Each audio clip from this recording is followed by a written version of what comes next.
சிக்கனில் காரசாரமாக பல வெரைட்டி நீங்கள் சாப்பிட்ருக்கலாம். ஆனால் ரொம்ப மைல்டான டேஸ்ட்டில் இந்த மாதிரி ஒரு டிஷ் நீங்கள் இது வரைக்கும் சாப்பிட்ருக்கீங்களா?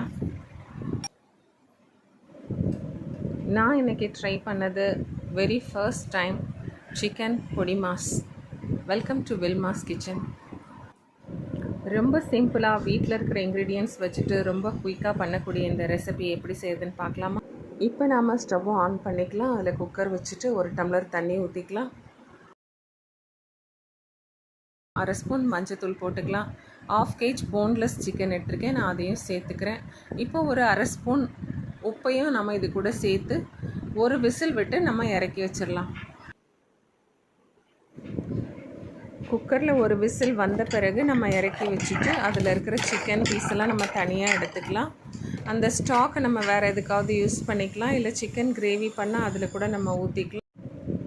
சூப் மாதிரி கொஞ்சம் பெப்பர் தூள் போட்டு கூட குடிச்சிடலாம். இப்போ நம்ம எடுத்து வச்ச இந்த சிக்கன் பீசஸை இந்த மாதிரி நல்லா கையால் உதுத்து விட்டுடலாம்.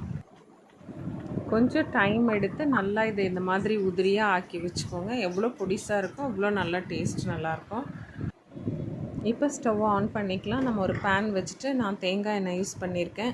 இதுக்கு ரொம்ப அந்த ஃப்ளேவர் நல்லாயிருக்கும். உங்கள்கிட்ட என்ன குக்கிங் ஆயில் இருக்கோ நீங்கள் அதை சேர்த்துக்கலாம்.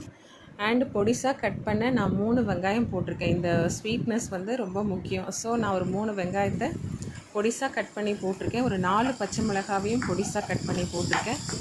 அதுக்கப்புறம் பார்த்திங்கன்னா பூண்டும் இஞ்சியும் பொடிசாக கட் பண்ணி போட்டிருக்கேன். நான் ஒரு 10 பல் பூண்டு போட்டிருக்கேன். ஒரு 2 இன்ச்சு இஞ்சியை வந்து பொடிசாக கட் பண்ணி போட்டிருக்கேன். இதெல்லாம் நல்லா வதக்குங்க. வதக்கிட்டு கொஞ்சமாக மஞ்சத்தூள் சேர்த்துக்கோங்க. சேர்த்துட்டு ஸ்டவ்வை வந்து இப்போ சிம்மாக வச்சுருங்க. நாம் உதுத்து வச்சுருக்கிற இந்த சிக்கன் பீசஸை இது கூட நம்ம சேர்த்துக்கலாம். இது கூட ஒரு 1/2 ஸ்பூன் உப்பும் சேர்த்து நாம் நல்லா வதக்கிக்கலாம். ஏற்கனவே சிக்கனில் உப்பு போட்டிருக்கோம், ஸோ கொஞ்சமாக சேர்த்துக்கலாம். நாம் இதை ஒரு விசில் தான் விட்டு எடுத்திருக்கோம். ஸோ நம்ம இதை மீடியம் ஃப்ளேமில் வச்சுட்டு பொறுமையாக நல்லா இதை வதக்கி விடுங்க. இது ஒரு 5 மினிட்ஸ் நல்லா வதக்கிட்டு மூடி போட்டு சிம்மில் வச்சு மூடிடுங்க. அந்த ஸ்டீம்லேயே அது இன்னும் கொஞ்சம் குக் ஆகிடும். இப்போ ஒரு 5 மினிட்ஸ் ஆயிடுச்சு. நம்ம ஓப்பன் பண்ணி பார்க்கலாம். பாருங்கள், நல்லா அது சுருங்கி இருக்குது. நல்லா அது ஸ்டீம் ஆனால் தான் நல்லா அந்த டேஸ்ட் வந்து அப்சர்வ் ஆயிரும். உங்களுக்கு காரம் உப்பெல்லாம் வந்து அது நல்லா அப்சர்வ் ஆனால் தான் நமக்கு அந்த டேஸ்ட் நல்லா கிடைக்கும். இப்போ இது ஆல்மோஸ்ட் குக் ஆயாச்சு. இந்த டைமில் நாம் 1 ஸ்பூன் மிளகுத்தூளை நம்ம சேர்த்துக்கலாம். ஒரு கைப்பிடி கொத்தமல்லி அண்ட் கொஞ்சமாக கறிவேப்பிலை சேர்த்து இது ஃபுல்லாக நல்லா கிளறி விடுங்க.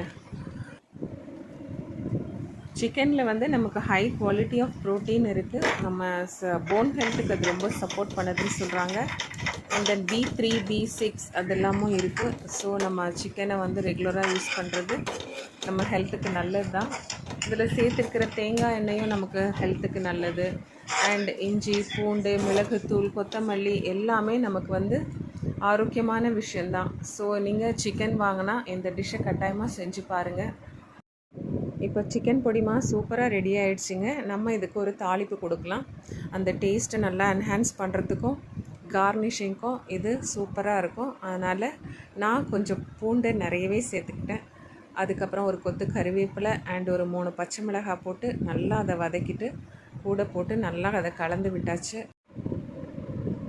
இப்போ நமக்கு சிக்கன் பொடிமா சூப்பராக ரெடி ஆகிடுச்சிங்க. இப்போ ஒரு 1/2 லெமனை நம்ம ஸ்க்வீஸ் பண்ணி அதையும் நல்லா மிக்ஸ் பண்ணி விட்டுடலாம். இந்த டிஷ்க்கு அது இன்னும் டேஸ்ட்டை சூப்பராக நமக்கு வந்துட்டு எடுத்து கொடுக்கும். இந்த டிஷ் உங்களுக்காகவே நான் யோசனை பண்ணி செஞ்சுருக்கேன். பிடிச்சிருந்தால் கட்டாயமாக லைக் போடுங்க, ஷேர் பண்ணுங்கள். இந்த டேஸ்ட் எப்படி இருந்ததுன்னு எனக்கு கமெண்ட் பண்ணுங்கள். வில்மாஸ் கிச்சனை ஃபாலோ பண்ணுங்கள்.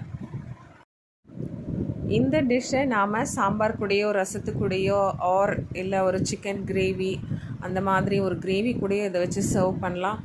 இல்லை ரைஸ் இது கூடயே கூட போட்டு மிக்ஸ் பண்ணி சாப்பிட்லாம். ரொம்ப சூப்பராக மைல்டாக டேஸ்டியாக இருந்தது. வீடியோ உங்களுக்கு ரொம்ப பிடிச்சிருக்கோன்னு நினைக்கிறேன். தேங்க்ஸ் ஃபார் வாட்சிங். I will see you in another video. Until then, it's goodbye from Vilma.